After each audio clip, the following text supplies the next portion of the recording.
الحمدللہ رب العالمین والصلاة والسلام علی سید الانبیاء والمرسلین اما بعد فاعوذ باللہ من الشیطان الرجیم بسم اللہ الرحمن الرحیم۔ معزز سامعین کرام، آپ کا پسندیدہ پروگرام علم المعراج لے کر آپ کی خدمت میں ایک دفعہ پھر حاضر ہیں۔ میرا نام مفتی عابد سعید ہے اور ہم کیپٹل اسمارٹ سٹی کے تحت ہر ہفتے میں ایک دفعہ آپ کو معراج کے مسائل بیان کرتے ہیں۔ آج یہ اس کا 8واں پروگرام ہے اور پچھلے پروگراموں کے اندر ہم نے آپ کو معراج کی تعریف بیان کر دی تھی کہ علم معراج ایک ایسا علم ہے جس کے اندر میت کی جائیداد کو اس کے ورثاء تک پہنچانے کا طریقہ معلوم ہوتا ہے۔ اس کے علاوہ ہم نے آپ کو اس علم کی ضرورت و اہمیت بھی بیان کی تھی کہ یہ ایک ایسا علم ہے جس کو پیارے آقا کریم صلی اللہ علیہ وسلم نے آدھا علم قرار دیا ہے، اور اس کے ساتھ ساتھ آپ کو یہ بھی بیان کیا تھا کہ اگر ایک شخص فوت ہو جاتا ہے تو اس کے 4 ترتیب وار حق اس کے ورثاء پر لازم ہوتے ہیں۔ تو میت کے 4 حقوق اس کے ورثاء پر لازم ہوتے تھے، جس میں اس کے پہلا حق تھا کفن دفن کا بندوبست کرنا، اور پھر دوسرا حق تھا میت کا اگر قرض ہے تو اس قرض کی ادائیگی کرنا۔ اس کے علاوہ اگر میت نے کسی قسم کی وصیت کی تھی اس وصیت کو پورا کیا جائے، اور آخر میں پھر جائیداد تقسیم کی جائے گی۔ اور جائیداد تقسیم کن کو کی جائے گی اس کو ہم آپ کو بیان کر رہے تھے کہ سب سے پہلے اصحاب فروض کو ان کی جائیداد تقسیم کی جائے گی۔ اور اصحاب فروض کون سے افراد تھے یہ بھی آپ کو بیان کر دیا تھا۔ اصحاب فروض ایسے افراد تھے جن کے حصے قرآن پاک، حدیث اور اجماع کے ذریعے متعین کر دیے گئے ہیں، اور یہ 12 افراد تھے، اور ان کی حالتیں ہم بیان کر رہے تھے، جس میں باپ، دادا، اخیافی بھائی بہن، شوہر، بیوی، بیٹی، حقیقی بہن اور پوتی وغیرہ کے احوال آپ کو بیان کر دیے تھے۔ آج جو 8واں لیکچر ہے اس کے اندر ہم آپ کو حقیقی بہنوں کے احوال بیان کریں گے۔ تو سب سے پہلے یاد رکھیے کہ حقیقی بہن کی 5 حالتیں علماء نے بیان کی ہے کہ 5 مختلف حالتوں میں ان کو مختلف حصے دیے جائیں گے۔ سب سے پہلے اس کو حقیقی بہن کو نصف مل جاتا ہے، یعنی آدھا حصہ مل جاتا ہے۔ یہ حصہ اس کو تب ملے گا کہ اگر میت کی صرف ایک حقیقی بہن ہو تو اس کو نصف مل جاتا ہے، لیکن اس کی کچھ شرائط ہیں۔ ان میں سے یہ کہ میت کا حقیقی بھائی، باپ، دادا، بیٹا، بیٹی اور پوتا نہ ہو۔ اگر یہ افراد نہ ہو اور صرف ایک حقیقی بہن ہو تو ایسی صورت میں اس حقیقی بہن کو کل جائیداد کا آدھا حصہ مل جاتا ہے۔ جیسے مثال آپ کے سامنے چل رہی ہے کہ زید فوت ہو گیا، اس کی ایک حقیقی بہن ہے، اس کی ماں موجود ہے اور اس کا چچا موجود ہے۔ اب یہاں دیکھیے اس مقام پر حقیقی بہن چونکہ ایک ہے لہذا نصف اس کو مل جائے گا، ماں کو اس مقام پر ثلث یعنی 1/3 حصہ مل جائے گا، اور بقیہ جو مال بچ جائے گا وہ پھر چچا کو دے دیا جائے گا۔ چنانچہ اس مثال کا جو ہم فارمولہ بنائیں گے وہ 6 سے بنائیں گے۔ 6 کا نصف یعنی آدھا حصہ اس مقام پر حقیقی بہن کو مل جائے گا، بقیہ 6 کا ثلث 2 بنتا ہے، وہ 2 ماں کو چلا جائے گا، اور ایک حصہ بچ گیا اور وہ بچا ہوا حصہ پھر چچا کو چلا جائے گا۔ تو پہلی حالت آپ کو ذہن میں رکھ لیں، پہلی حالت میں حقیقی بہن کو نصف ملے گا۔ حقیقی بہنوں کی جو دوسری حالتیں ہیں اس کے اندر اس کو ثلثان ملتا ہے، یعنی 2 اور 3، 2/3 جس کو کہتے ہیں کہ کل مال کے 3 حصے کیے جائے، ان 3 میں سے 2 حصے حقیقی بہنوں کو مل جائیں گے۔ لیکن یہ کب ملے گا؟ یہ حصہ تب ملے گا کہ اگر میت کی دو یا دو سے زیادہ حقیقی بہنیں موجود ہوں تو ایسی صورت میں ان کو ثلثان مل جاتا ہے۔ لیکن اس کے اندر بھی شرط یہی ہے کہ میت کا حقیقی بھائی، باپ، دادا، بیٹا، بیٹی، پوتا وغیرہ موجود نہ ہو۔ اگر یہ افراد موجود نہیں ہوتے تو پھر دو یا دو سے زیادہ حقیقی بہنوں کو ثلثان مل جائے گا۔ مثال دیکھ لیجئے، آپ کے چل رہی ہوگی، مثال کے طور پر 5 حقیقی بہنیں ہیں اور چچا ہے، تو اب یہاں حقیقی بہنیں 2 سے زیادہ ہو گئی، یعنی 5 ہو گئی، تو ایسی صورت میں ان کو ثلثان مل جائے گا۔ اور چچا آپ کو بتایا کہ عصبہ بنتا ہے، تو اس کو عصبہ کے طور پر مل جائے گا۔ تو یہاں مسئلہ جو ہمارا بنے گا وہ 3 سے مسئلہ بنے گا۔ اب جب آپ نے 3 سے مسئلہ بنا لیا تو 3 کا ثلثان 2 بنتا ہے، 2/3، 2/3، یعنی 3 میں سے 2 حصے مل جائیں گے۔ 2 حصے اس مقام پر حقیقی بہن کو چلے جائیں گے، بہنوں کو چلے جائیں گے، بقیہ ہمارے پاس 1 حصہ بچ جاتا ہے۔ اب وہ جو 1 حصہ بچے گا وہ پھر چچا کو مل جائے گا۔ تو دوسری حالت کے اندر حقیقی بہنوں کو ثلثان مل جائے گا، یعنی 2/3 مل جائے گا۔ اب جہاں تک اس کی تیسری حالت ہے، تیسری حالت کے اندر حقیقی بہن کا حصہ فکس نہیں ہوگا، بلکہ اس وقت اس کو جو حصہ ملے گا وہ بطور عصبہ ملے گا۔ اب عصبات کی کیا کیا تفصیل ہے، کون کون سے عصبات ہوتے ہیں، وہ انشاءاللہ 1 سے 2 لیکچر کے بعد ہم آپ کو پورا تفصیلی طور پر بیان کر دیں گے۔ جو بار بار عصبہ آ رہا ہے کہ یہ عصبہ بنتا ہے، تو وہ عصبہ کی پوری تفصیل انشاءاللہ ہم اگلے 2 لیکچر میں آپ کو بیان کریں گے۔ تو تیسری صورت میں یہ بنتی ہے عصبہ بالغیر۔ یاد رکھیے کہ جب بھی ایک عورت اپنے بھائی کے ساتھ مل کر حصہ پاتی ہے تو اس کو عصبہ بالغیر کہتے ہیں۔ جیسے بیٹی اپنے بھائی یعنی بیٹے کے ساتھ، حقیقی بہن حقیقی بھائی کے ساتھ، علاتی بہن علاتی بھائی کے ساتھ، پوتے کے ساتھ مل کر جب حصہ پاتی ہے تو اس کو عصبہ بالغیر کہتے ہیں۔ تو تیسری صورت کے اندر، تیسری صورت جو ہے کہ جب میت کی حقیقی بیٹی حقیقی بہن کے ساتھ میت کا حقیقی بھائی بھی موجود ہو، لیکن اس میں بھی شرط یہ ہے کہ میت کا باپ، دادا، پوتا، بیٹا، بیٹی نہ ہو۔ تو ایسی صورت میں ہم دیکھیں گے کہ کوئی اور وارث موجود ہے یا نہیں۔ اگر اور وارث موجود ہیں تو پہلے آپ ان کا حصہ نکال دیجئے۔ ان کا حصہ نکالنے کے بعد جو مال بچ جائے گا وہ للذکر مثل حظ الانثیین کے طریقے پر تقسیم ہوگا۔ یعنی ایسی صورت میں حقیقی بھائیوں کو ڈبل اور حقیقی بہنوں کو سنگل یعنی آدھا حصہ بھائیوں کے مقابلے میں دیا جائے گا۔ مثال کے طور پر جیسے آپ کے سامنے مثال آ رہی ہے کہ 4 حقیقی بہنیں ہیں اور 1 حقیقی بھائی ہے۔ اب یہاں جو ہے، اگر میں نے آپ کو بتایا تھا کہ آپ ان کا بھائی اور بہنوں کا حصہ نکالنا چاہیں تو جو بھائی ہیں یا اسی طرح بیٹا ہے اس کو 2 بیٹیاں تصور کر لیجئے۔ تو یہاں 4 حقیقی بہنیں اور 1 حقیقی بھائی ہے۔ آپ اس حقیقی بھائی کو 2 حقیقی بہنیں تصور کر لیں تو 4 اور 2 6 ہو گئے۔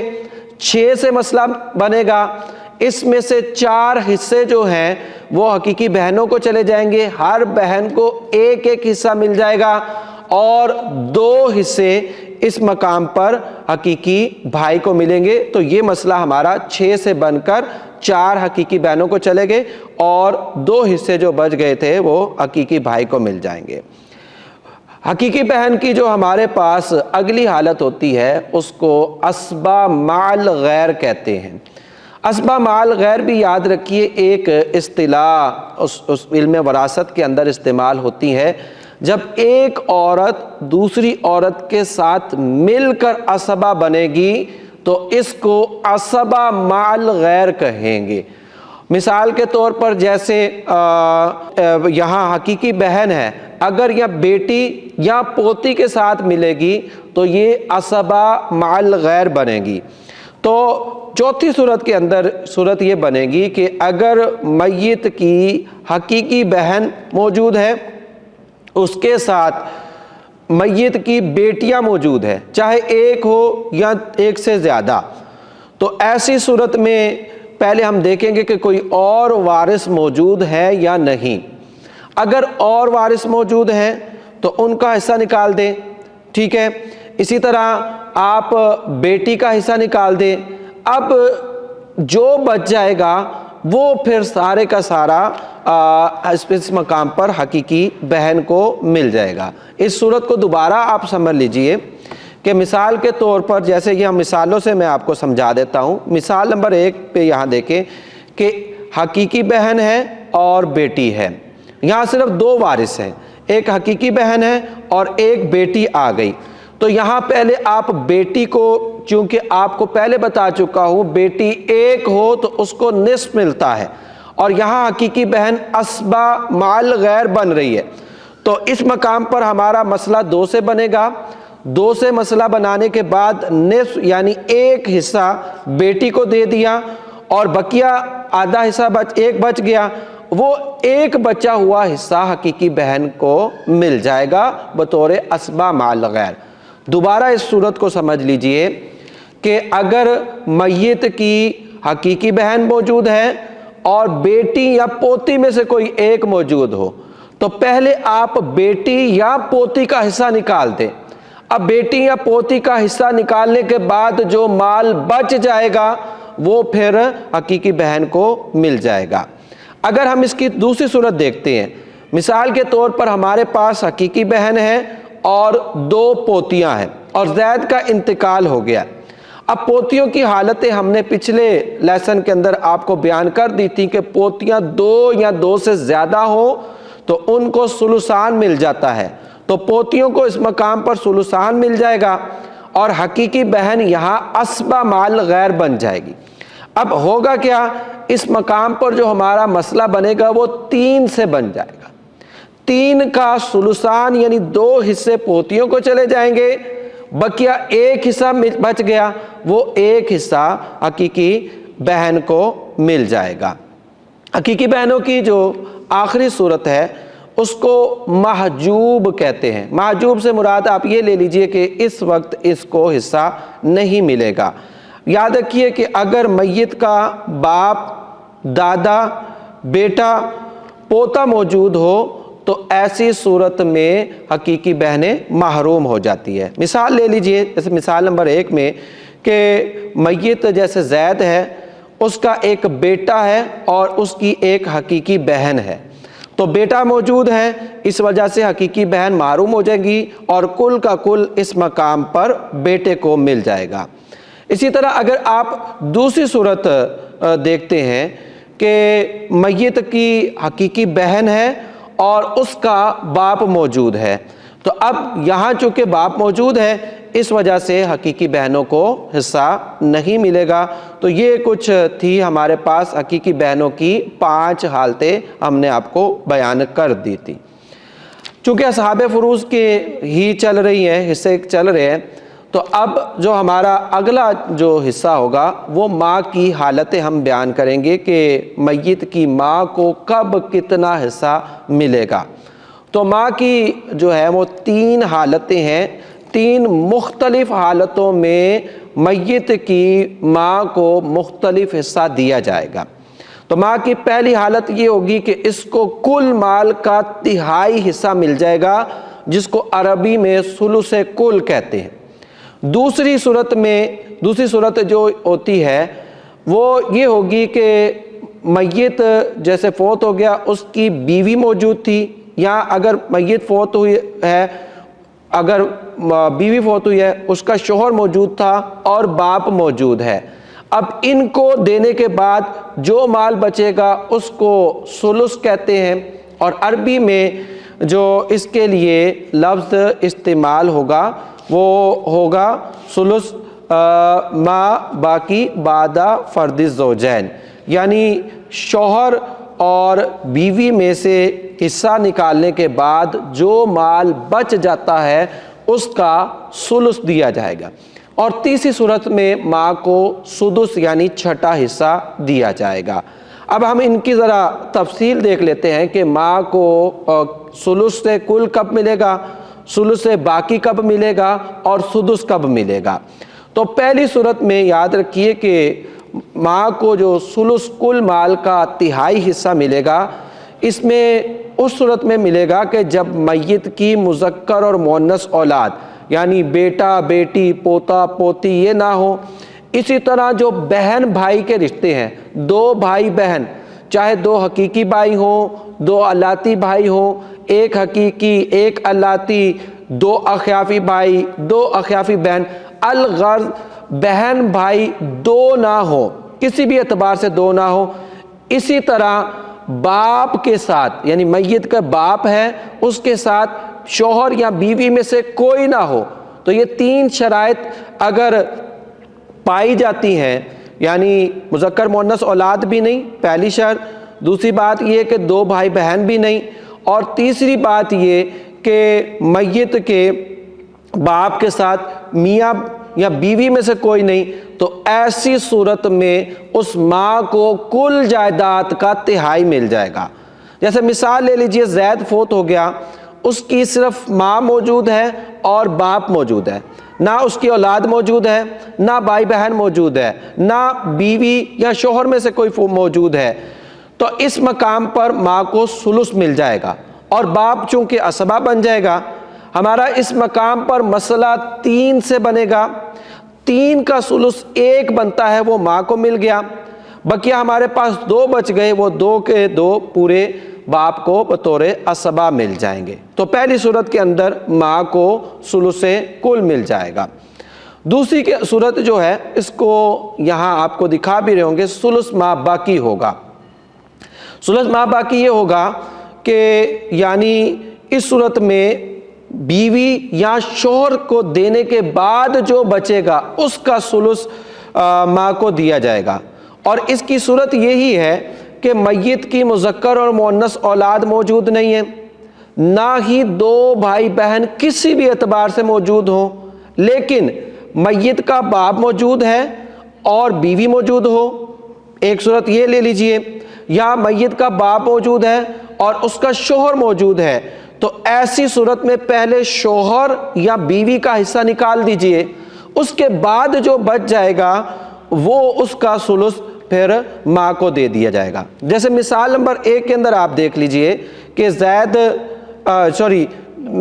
مثال کے طور پر فاطمہ فوت ہو گئی ہے، اب فاطمہ کا شوہر موجود ہے اور اس مقام پر اس کی ماں موجود ہے اور باپ موجود ہے، تو اب یہاں جو ہے جو شوہر ہے اس کو چونکہ اولاد نہیں، ہم آپ کو پہلے بیان کر چکے ہیں، شوہر اگر بیوی فوت ہو جاتی ہے اور اس کا شوہر موجود ہوتا ہے اور بیوی کی اولاد موجود نہ ہو تو نصف مل جاتا ہے، تو اس مقام پر فاطمہ کے شوہر کو نصف مل جائے گا، یعنی آدھا حصہ مل جائے گا۔ ماں کو اس کے شوہر کا حصہ نکالنے کے بعد جو ثلث بچے گا اس کا وہ مل جائے گا، اور باپ یہاں اسبہ بنے گا۔ چنانچہ اس مقام پر ہمارا جو مسئلہ بنے گا وہ مسئلہ 6 سے بنے گا، 6 سے مسئلہ بن کر اس کا نصف 3 چلا گیا شوہر کو، بقیہ ہمارے پاس 3 بچ گئے، اب 3 کا ثلث 1 بنتا ہے وہ ماں کو چلا جائے گا، اب پھر 2 بچ گئے وہ 2 باپ کو چلے جائیں گے۔ دوسری مثال لے لیجئے، مثال کے طور پر زید فوت ہو گیا تھا، اس کی بیوی موجود تھی، اس کی ماں موجود تھی اور اس کا باپ موجود تھا، تو یہاں بیوی کو اولاد نہ ہونے کی وجہ سے ربع چوتھا حصہ مل جائے گا، ماں کو یہاں ثلث باقی وہ اسی طرح مل جائے گا، اور باپ یہاں اسبہ بنے گا۔ چنانچہ اس مقام پر بھی ہمارا مسئلہ 12 سے بنے گا، 12 کا جو چوتھا ہوگا وہ 3 چلا جائے گا بیوی کو، بقیہ ہمارے پاس 9 بچ گئے، 9 کا ثلث 3 بنتا ہے وہ ماں کو چلا گیا، اور بقیہ جو ہے 6 حصے اب بھی بچ گئے، وہ 6 حصے باپ کو چلے جائیں گے۔ ماں کی جو آخری حالت ہے وہ ہے اس صورت میں اس کو سدس ملے گا۔ سدس سے مراد چھٹا حصہ ہے۔ اب یہ چھٹا حصہ کب ملے گا؟ یاد رکھیے کہ اگر میت کی مذکر یا مؤنث اولاد موجود ہو، یعنی بیٹا، بیٹی، پوتا، پوتی، تو ایسی صورت میں ماں کو سدس ملے گا، یا 2 بھائی بہن کسی بھی جہت کے آ جائیں، 2 حقیقی بھائی آ جائیں، 2 حقیقی بہنیں آ جائیں، 1 حقیقی بھائی، 1 حقیقی بہن، 1 الاتی بھائی، 1 الاتی بہن، الغرض بہن بھائی کے رشتے جب بھی 2 ہو جائیں گے، ایسی صورت میں ماں کو سدس ملے گا۔ مثال کے طور پر جیسے زید کا انتقال ہوا، اس کی ماں موجود ہے اور اس کا بیٹا موجود ہے، تو یہاں چونکہ اولاد موجود ہے مرنے والے کی، اس مقام پر ماں کو سدس ملے گا، اور بیٹا اسبہ ہوتا ہے وہ بقیہ حصہ لے لے گا۔ مسئلہ ہمارا 6 سے بنے گا، 6 کا چھٹا یعنی 1 حصہ ماں کو چلا گیا، بقیہ 5 حصے بچ گئے، وہ 5 حصے پھر بیٹے کو چلے جائیں گے۔ اب دوسری صورت دیکھ لیں، دوسری مثال دے لیں کہ زید فوت ہو گیا، اس کی ماں موجود ہے اور 2 حقیقی بہنیں ہیں اور چچا ہے۔